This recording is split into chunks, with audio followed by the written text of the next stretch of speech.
तालियां।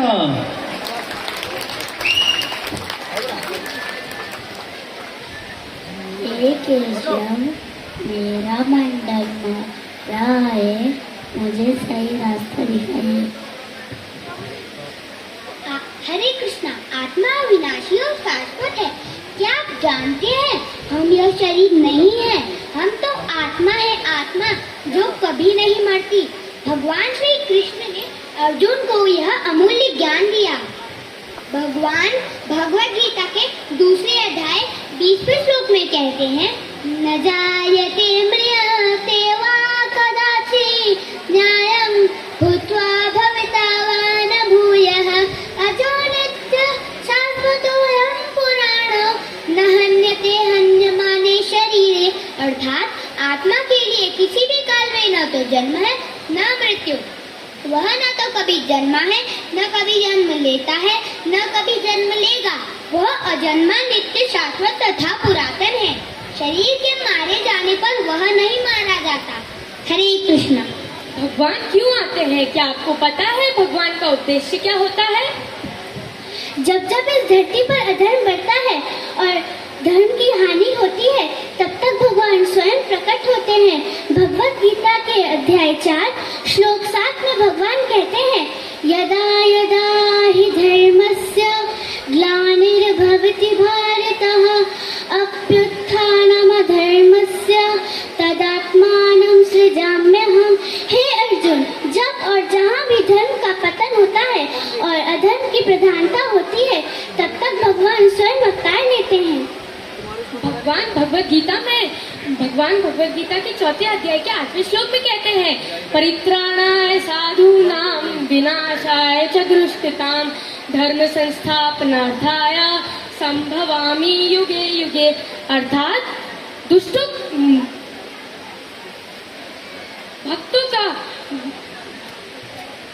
भक्तों का उद्धार करने, दुष्टों का विनाश करने तथा धर्म की फिर से स्थापना करने मैं हर युग में प्रकट होता हूँ।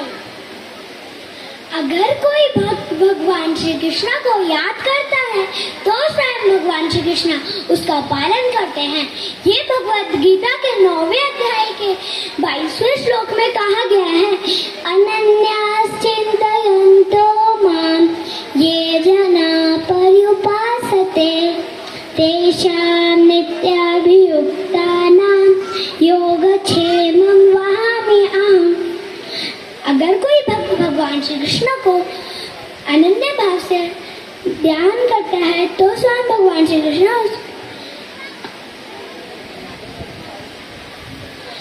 जो लोग अनन्य भाव से भगवान श्री कृष्ण को ध्यान करते हैं तो स्वयं भगवान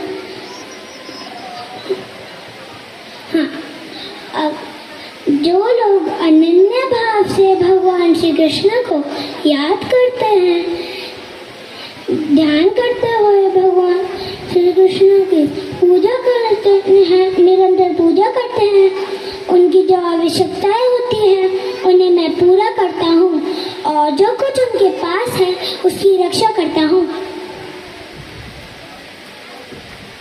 अब सबसे बड़ा वचन और भगवान का प्रेम भरा आश्वासन। भगवत गीता 18.66 सर्वधर्मान् परित्यज्य मामेकं शरणं व्रज अहं त्वां सर्वपापेभ्यो मोक्षयिष्यामि मा शुचः। समस्त प्रकार के धर्मों का परित्याग करो और मेरी शरण में आओ, मैं समस्त पापों से तुम्हारा उद्धार कर दूंगा, डरो मत। हम आत्मा है, यह नश्वान शरीर नहीं। श्री कृष्ण हमारे रक्षक हैं, हमें केवल उनकी शरण लेनी चाहिए। हम सभी भगवान श्री कृष्ण की नित्य सेवक हैं, उनकी सेवा करना ही हमारे जीवन का उद्देश्य है। तो आइए अब हम चलते हैं वृंदावन, जहाँ हम देखेंगे कि गोपियाँ किस तरह से भगवान श्री कृष्ण से परेशान है और शिकायत लेकर माता यशोदा के पास पहुंची हैं।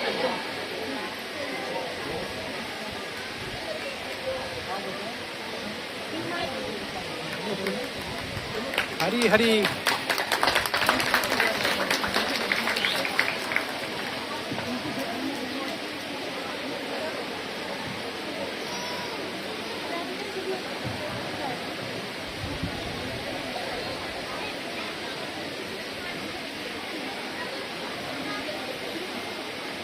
अरे मैं कृष्ण से बहुत परेशान हूँ।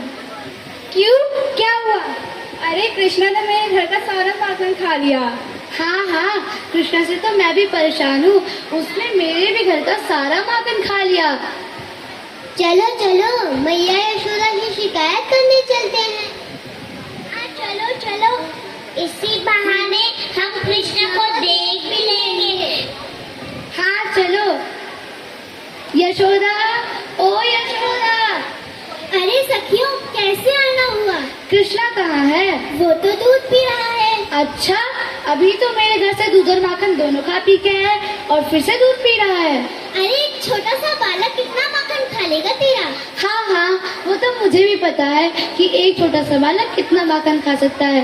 कृष्णा कभी अकेले नहीं आता, वो अपने सारे दोस्तों को इकट्ठा लेके आता है और सारा माखन खा जाता है, और जो बचा कुछ होता है वो बंदरों में बांट देता है। तो तुम अपनी माखन की मटकियाँ ऊपर टांग दिया करो। अरे हमने ये भी करके देख लिया, वो एक दूसरे के ऊपर चढ़ के सारा माखन खा लेते हैं। तो तुम लोग और ऊपर टांग दिया करो। अगर हम और ऊपर टांगते हैं तो डंडी से छेद करके आ करके सारा माखन खा जाते हैं। और जब हम घर में होते हैं तो हमारे बच्चों को खोल देता है, और जब हम अपने कहता है कि इस घर में मेरे ही खाने के लिए कुछ नहीं है। अच्छा, मैं उन दोनों को अभी पकड़ कर लाती हूँ।